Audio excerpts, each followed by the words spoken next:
Those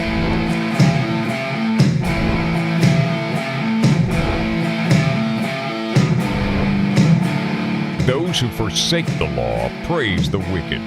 Those who uphold the law resist them. Welcome to the Voice of Resistance. Here's your host, Randall Terry. Welcome, ladies and gentlemen, to the broadcast. We are in our studio, which is under construction. I wanted to broadcast outside, as we have been. But no, the guy on the other side of the camera says, I'm too cold, and his hands were shaking so violently that he couldn't turn the on and off switch. So I said, fine, let's bring it in here where it's at least 55 degrees. It's 36 degrees outside right now, so we'll talk more about that in a minute. I want to talk with you about Obama and the table being set. Everyone is going to be focusing on the Republicans, but there'll be a lot of discussion about why would Obama do this? And I want to speak to you as a leader. I led the largest civil disobedience movement in American history. I've been arrested almost 50 times. I've spent over a year of my life incarcerated in various jails and prisons for taking a stand. And I had very powerful police people from the ATF, federal law enforcement agents, beg me, cajole me, order me to stop doing what we were doing. Had federal judges put me in jail. 2 federal judges that I can think of right off the bat held me in contempt, threw me in jail for contempt. And I wouldn't back down. I ran for president in 2012 against Obama in several states. I actually beat President Obama in the Oklahoma primary in 2012 in 14 counties. I won 6 or 7 delegates, and the Democratic Party changed the rules to make sure that I never had any delegates, which is to be expected.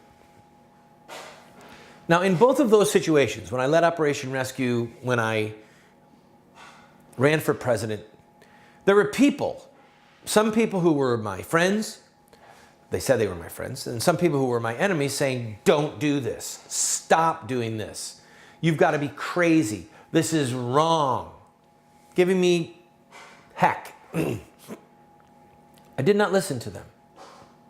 I did not listen to them. And I led a group of candidates in 2012 who ran for the U.S. House of Representatives, all over the country.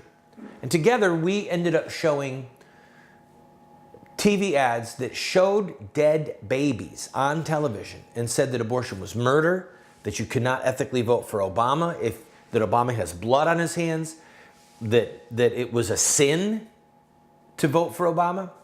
We said the truth. We wouldn't back down.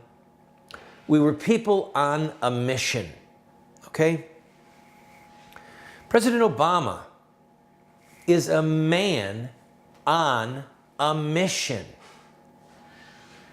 People look at the election results, how the Republicans trounced the Democrats in the U.S. Senate, in the U.S. House, in governor's races all over the country, in state assembly and state Senate races all over the country, trounced, okay? And people are saying, well, why isn't he like Bill Clinton? In 94, Clinton got up to the mic after Newt Gingrich won the contract with America and the U.S. House went back to the Republicans for the first time in decades. Clinton went to the microphone and said, the era of big government is over. Clinton realized, look, this is representative government. This is what the people want, and I'm going to give it to him. But Obama is not doing that. Why? He's a believer. He believes, okay? He believes that he was brought to the presidency as an act of destiny or as an act of fate or somehow that God wanted him there. And I can promise you something, okay? There are advisors to President Obama right now that are meeting with him, saying to him, Mr. President, you came to the presidency for such a time as this. God brought you here to help the poor, to help the downtrodden. The people of this country elected you, knowing what you would do, and you owe it to the people who have suffered under the heel of the wealthy, who have suffered because the greedy of big business and big corporations and Wall Street have taken advantage of them for decades, for generations, sir. You have an obligation to fulfill your destiny. And you know what? He's listening to them. And he believes. He believes. He's a believer. And he is going to finish his mission. When we come back from this break, I'm going to talk to you about what it means for the Republicans. Because I'm telling you right now, the way I see this, Obama is going to trounce them. Now, before we take this break, I do want to mention we really are in our studio under construction. And thank the Lord and thank a lot of hard work, a lot of volunteer work, a lot of price shopping, buying used things, buying things as inexpensively as we could. Everything you see so far is paid for, and soon we will be broadcasting from a new facility.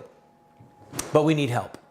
And so if you are a regular viewer of this show and you are blessed by what you see, we need people who can give a $500 contribution or a $1,000 contribution or more. If you are willing to do that, I want you to call the number on your screen. This is our office number. It'll go to voicemail, okay? And I will call you back. Personally, I will call you back to talk to you about making a contribution and what we need to finish this project. So if you want to go to the website and make a $10 or $15 or $20 contribution, we thank you. We need them. But we're looking for people who have been blessed and have the resources to give a $500 or $1,000 or a $2,000 contribution to get this job done. I thank you in advance. Call that number, leave your name and phone number. I will call you back. Be right back.